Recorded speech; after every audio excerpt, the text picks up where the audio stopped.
Barbil Janshatabdi express দেয় 19 নম্বর বা 23 নম্বর platform থেকে, আর এইটা কিন্তু আছে নিউ কমপ্লেক্সে।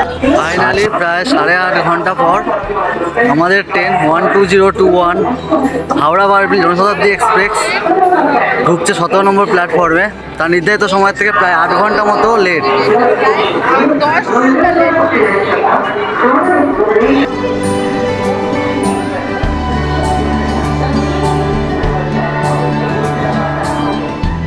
এইবার আমাদের সাথে দেখা হবে ট্রেন নাম্বার 12858 দীঘা থেকে হাওড়া তাম্রলিপ্ত এক্সপ্রেসের সাথে।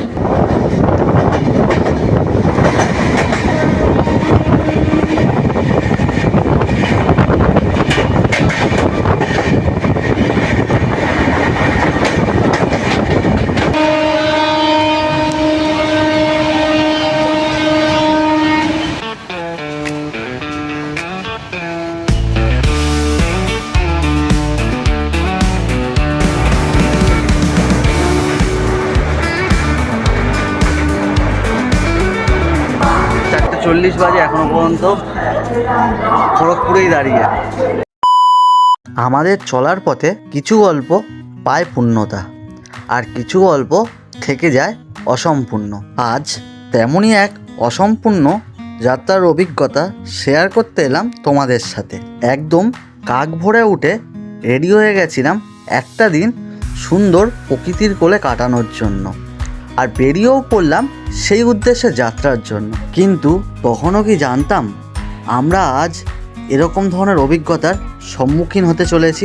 চলো শুরু করি প্রথম থেকে। হ্যাঁ বন্ধুরা, গুড মর্নিং ফ্রম আমার হোম টাউন পিয়ালি। আর আজকের আমরা বেরিয়ে পড়েছি একটা নতুন উইকেন্ড জার্নিতে। যাব পাহাড়, জঙ্গল, ঝর্ণা ঘেরা এক সুন্দর মনোরম পরিবেশের মধ্যে। চলো তোমাদেরকেও সাথে নিয়ে যাব, সুন্দর একটা ট্রিপ। আর আমাদের আজকে ট্রেন আছে সকাল 6টা 20 হাওড়া থেকে 12022 হাওড়া থেকে বারবিল পর্যন্ত, বারবিল জনশতাব্দী এক্সপ্রেসে। তো এই ট্রেনের জার্নি কেমন থাকে, ঘাটশিলা পর্যন্ত আমরা যাব। ঘাটশিলার জার্নিটা কেমন হয় আর কী কী অভিজ্ঞতা হয় সেটা তোমাদের সাথে শেয়ার করব। চলো এখন শুরু করছি আমার হোমটাউন পিয়ালি থেকে। কেটে নিয়েছি এখান দিয়ে শিয়ালদা পর্যন্ত টিকিট, আর ঘড়িতে এখন সময় 4:11। আর আমাদের ট্রেন পিয়ালি থেকে শিয়ালদা যাবার ট্রেন ঢুকছে সবে। এই ট্রেনে করেই আমরা যাবো এখন শিয়ালদা পর্যন্ত।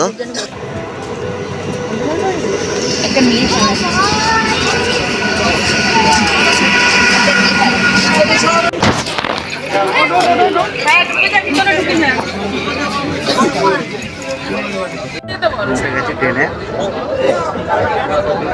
আর প্রতিবারের মতো ট্রেন কিন্তু ভালোই ভিড় আছে। বন্ধুরা চলে এসছি এখন শিয়ালদা। আর আমাদের ট্রেন 6টা 20 ছিল, একটু আগে আমার কাছে মেসেজ এলো ট্রেনটা রিশিডিউল হয়েছে। রিশিডিউল হয়ে ট্রেনটা ছাড়বে 11টাতে। দেখার বিষয় এখন কীভাবে পৌঁছাবো, একটু টেনশানে আছি। 4 ঘন্টা রিশিডিউল, বিশাল একটা বড়ো ব্যাপার। তো চলো দেখা যাক। আর সেল থেকে বেরিয়ে বাস ধরে যেতে হবে হাওড়া। যেই করি এখন বেরিয়ে গেলাম প্ল্যাটফর্মের বাইরে। এখন ঘড়িতে বাজে 5:41। আর একটু লেট করে ফ্রেশ হয়ে বার হলাম, কারণ বললাম ট্রেন 4 ঘন্টা 40 মিনিট লেট আছে। তো ফাইনালি যাচ্ছি। কতটা দেখাতে পারবো তোমার সাথে সেটা কোনো ঠিক নেই, কারণ এতটা লেট। যে করে স্পট পারবো তোমাদেরকে ঘুরিয়ে দেখাবো। তো চলো এখান দিয়ে এখন বাস ধরতে হবে। এখানে আছে হাওড়ার বাস। মোটামুটি 4:30 থেকে বাস সার্ভিস চালু হয়ে যায়। তোমরা যদি 6টা 30 যদি ট্রেন ধরো তাহলে অনায়াসে এখানে তোমার ট্রেন ধরতে পারবে।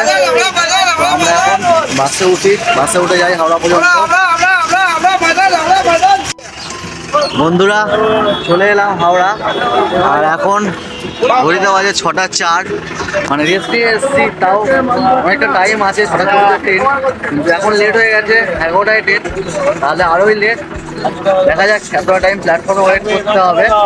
আজ 11ই নভেম্বর আর এখন ঘড়িতে বাজে 6টা বেজে 5 মিনিট। আর আমরা এখন চলেছি হাওড়া প্ল্যাটফর্মে নতুন দিকে। চলো তোমাদেরকেও শেয়ার করবো এই জার্নির সম্পূর্ণ অভিজ্ঞতা। প্রথম অভিজ্ঞতাটাই খুব খারাপ। বারবিল জনশতাব্দী এক্সপ্রেস দেয় 19 নম্বর বা 23 নম্বর প্ল্যাটফর্ম থেকে, আর এইটা কিন্তু আছে নিউ কমপ্লেক্সে। আর এই যে হাওড়া প্ল্যাটফর্মের বাইরে সামনে আছে ওল্ড কমপ্লেক্স, পরে আছে নিউ কমপ্লেক্স। আমরা এখন যাবো নিউ কমপ্লেক্সের ভেতরে। হাওড়া প্ল্যাটফর্মে যখনই আসো সবসময় কিন্তু এরকম ভিড় থাকে। আছে ওল্ড কমপ্লেক্স, আর সামনে দিয়ে সোজা হেঁটে এলে এই যে সামনে আছে নিউ কমপ্লেক্স। যাদের ট্রেন 17 থেকে 23 নম্বর প্ল্যাটফর্মে দেয় তাদের কিন্তু নিউ কমপ্লেক্সে এসেই ট্রেনে উঠতে হবে। তো আমরা এখন নিউ কমপ্লেক্সের ভেতরে ঢুকবো। চলে এসেছি এখন নিউ কমপ্লেক্সের ভেতরে, আর এখানে বসে তোমরা ওয়েট করতে পারো। আমরাও এখানে বসে ওয়েট করবো, যেহেতু ট্রেন আছে 11টাতে। আমার মতো জিনিস তাম্রলিপ্ত কিন্তু দেখো 6:45 আছে, আর আমাদের বারবিল এক্সপ্রেস করে দিয়েছে 11টা, মানে আজকের এটা হবার ছিল। দেখো বারবিল এক্সপ্রেস 11টা। তো চলো এখন হাওড়া থেকে ওয়েট করি।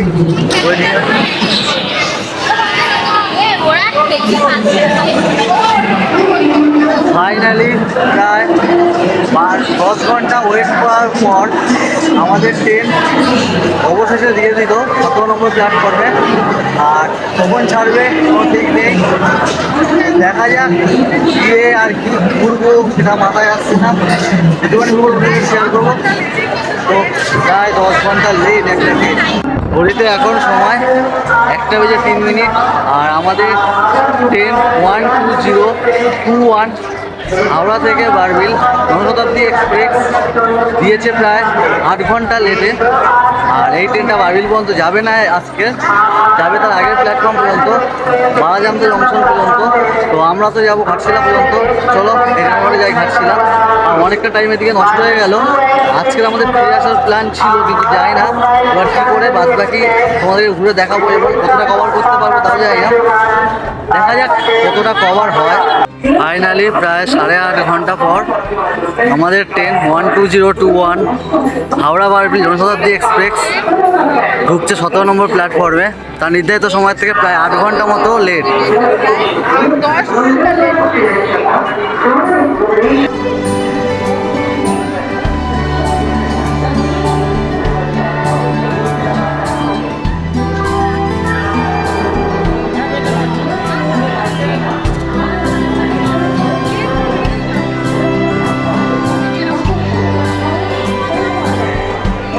ট্রেন তো ঢুকে গেছে আর গেট খোলেনি, তাই চলে এলাম একদম সামনে।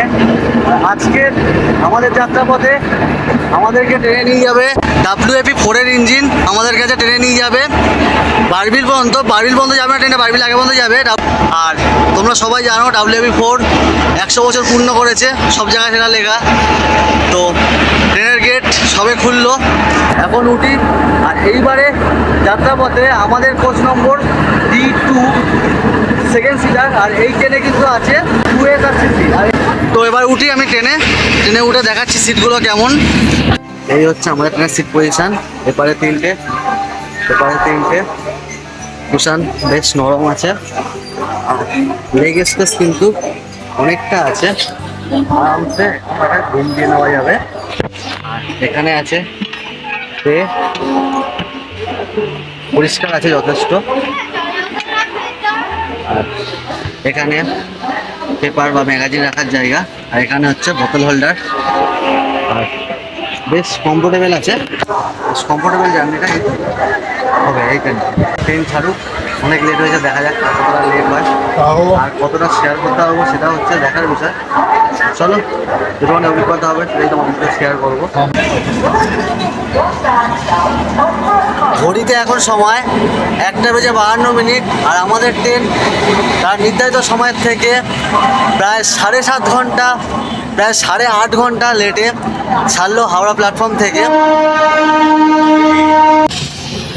আর আমাদের ট্রেনের পরবর্তী হল্ট আছে খড়গপুর জংশন। মাঝে আমাদের ট্রেন ননস্টপ কভার করবে 114 কিলোমিটারের ননস্টপ জার্নি, আর মাঝে আছে 32টা ইন্টারমিডিয়েট স্টেশন। দেখা যাক, ট্রেন তো অনেকটা লেটে ছেড়েছে, কেমন গতিতে টানে। আর ঘাটশিলা ঠিক আমরা কখন গিয়ে পৌঁছাই সেটা এখন দেখার বিষয়। আর আমাদের ট্রেনের প্রথমেই আছে WAP4, আর দেখো এই কার্ভ ব্রিজটা আরও ভালো করে দেখা যাচ্ছে সেটা।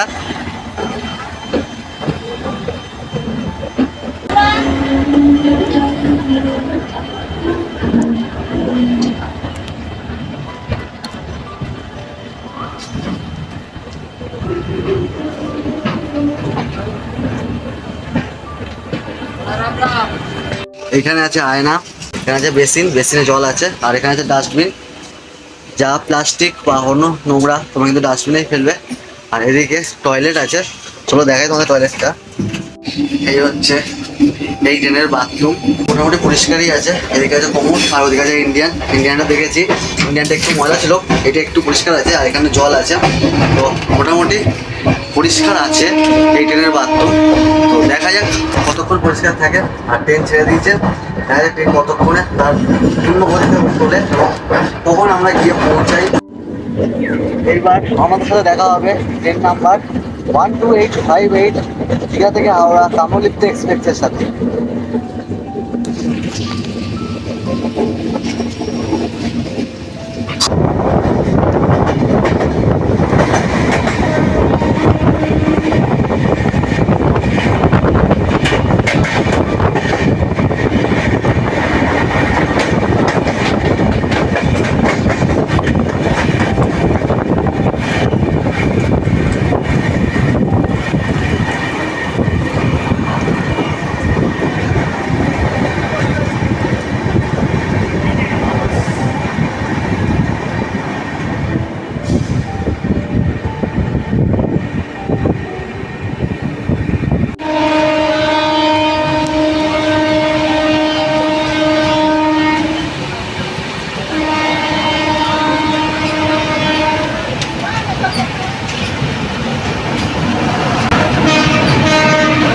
করমণ্ডল এক্সপ্রেস।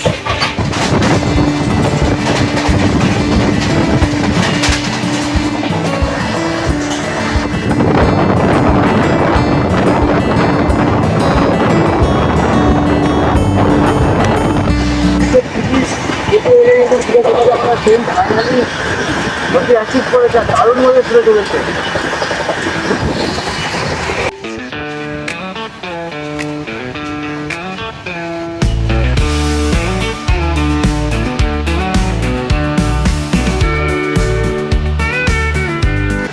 আমাদের ট্রেন আর এইবার আমরা ট্রেন পার করলে কোলাঘাটছে, পেলাম কোলাঘাট ব্রিজ। এটা কিন্তু আমরা যতবারই ঘুরতে যাই বা যাত্রা বলে তোমার ট্রেনে যাই, এটাই কিন্তু একটা দেখার মতো দৃশ্য। মনে হয় এই দৃশ্যটা তোমাদেরকে দেখাই, আগে চলে এলাম।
এইখানে আমাদের হল আছে 5 মিনিটের। আমরা যদি পরবর্তী স্টপেজ আছে ঝাড়গ্রাম, মাঝে আমাদের ট্রেন ননস্টপ কভার করবে 45 কিলোমিটার রাস্তা, মাঝে আছে 4টে ইন্টারমিডিয়েট স্টেশন। তো ফাইনালি ডিসিশন নিলাম যে আর যাবো না বারবিল পর্যন্ত, কারণ যেতে যেতে 5টা পার হয়ে যাবে, আর 5টা পেরিয়ে যাওয়া মানে অন্ধকার হয়ে যাবে। আর যেহেতু আজকে রাতেই ট্রেন, আর রাতেই এই ট্রেন আরও লেট করবে, তাই জন্য জার্নিটা এখানেই শেষ করলাম। হয়তো কোনো একদিন আবার এই ট্রেনে পুরো জার্নি হবে এবং তখন তোমাদেরকে শেয়ার করবো পুরো ভিডিওটা। এখনকার মতো টাটা, দেখা হচ্ছে আবার অন্য কোনো ভিডিওতে। আর ট্রেনটা আজকে এত ঝুলিয়ে দেবে কিন্তু ভাবতে পারিনি। প্রায় 4:40 বাজে, এখনও পর্যন্ত খড়গপুরেই দাঁড়িয়ে।